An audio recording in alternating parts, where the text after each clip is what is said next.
So what is the characteristics of an ethical dilemma? It's the existence of conflict of values, our core values, our obligations, our loyalty, our interest or needs in a patient care situation. We're bringing it now down, pertaining to nursing specifically. It's a conflict. It exists. Conflict means you fight internally. Secondly, ethical principles or values, for example, respect for autonomy or the do no harm to the patient is the principle be at stake. Now, I would like to elaborate a little bit on this respect for autonomy and the do no harm principle. Respect for autonomy for the patient.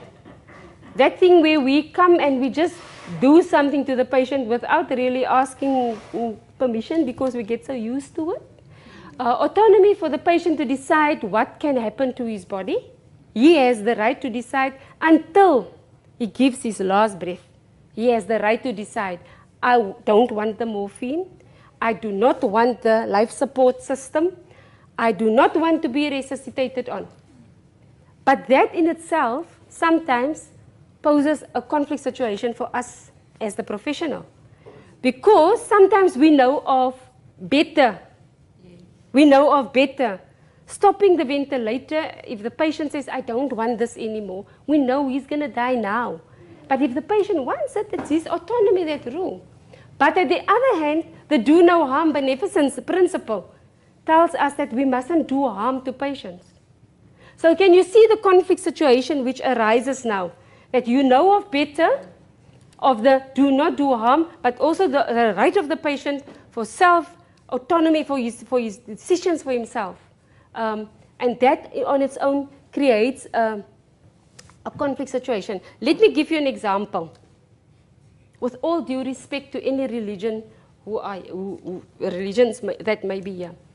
Have you ever been confronted, maybe sister there at the back, have been confronted with a situation where you have, remember I said I'm coming from the emergency services, where you hit the situation where the patient, it's a child, say it's a 4-year-old child, and the child was involved in a motor vehicle accident with bilateral open fractures of the legs, both extremities, and the child bleeds profusely, and the child's HB turns to be 6 and needs to go to theater, and we know the bottom line for theater call is HB 10.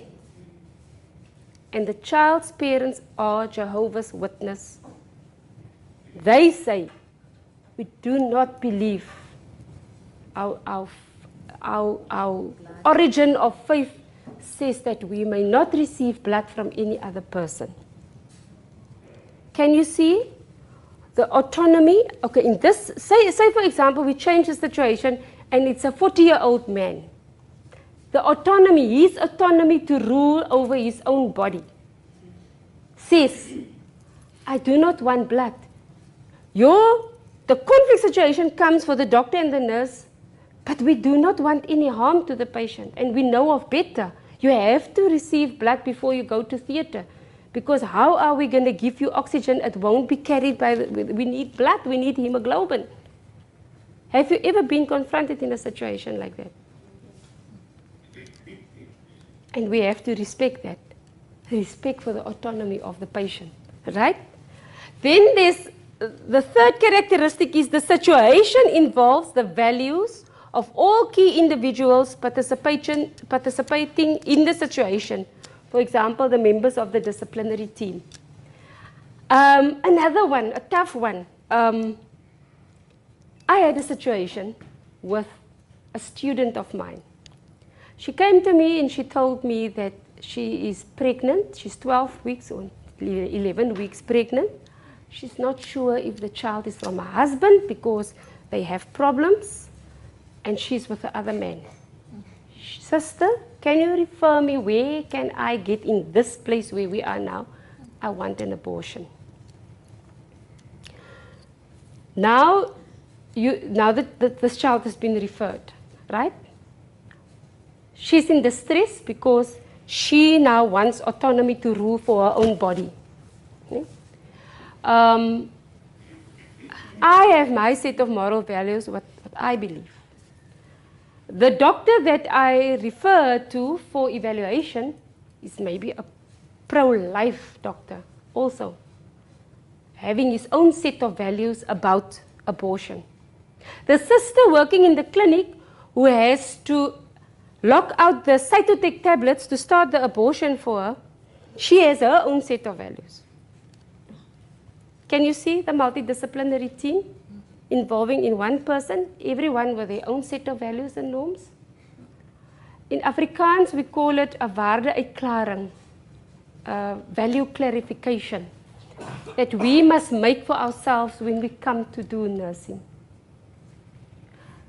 If you are, for example, if you are Muslim, the Quran will direct your value clarification for yourself.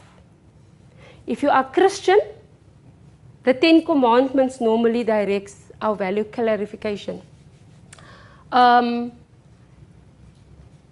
If you are Jewish, the Torah sometimes, or the Torah would probably be your, I don't know a lot about that, but would be directly your value system.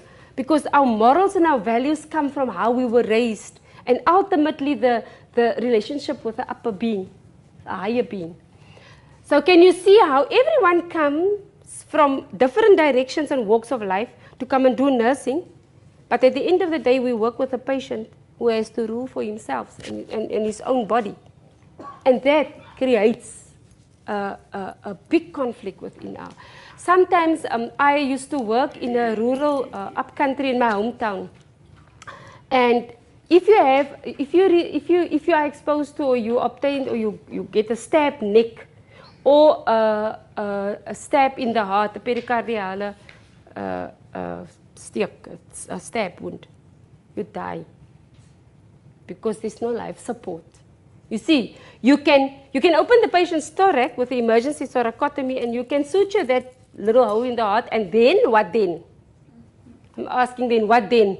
There's no life support to help nurse that patient at the end of the day. So what happened is, if you get a severe stab where the patient bleeds profusely, the patient is going to die. There are only 6 units of blood in that whole little town. Emergency blood, or negative blood. So that is, now where's the do no harm principle? Where does it place me as the rescuer of the situation? And all of this, I hope you can get the feeling of the turmoil that this ethical dilemmas can cause, and cause in your inner being as a nurse, and you have to work with it.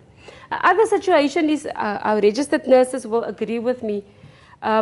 You come on duty and you have only 3 nurses for a whole ward of 35 patients.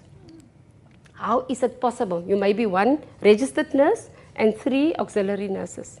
How is it possible that the registered nurse must do the drug round, she must do medicine round, the IV round, the wound round, because of the scope of practice? And at the end of the day, you're sitting there and you say, but okay, I'm taking this responsibility now to run this ward, but it's an ethical dilemma, because how am I going to care properly for all of these patients? The do no harm principle of a characteristic of an ethical problem.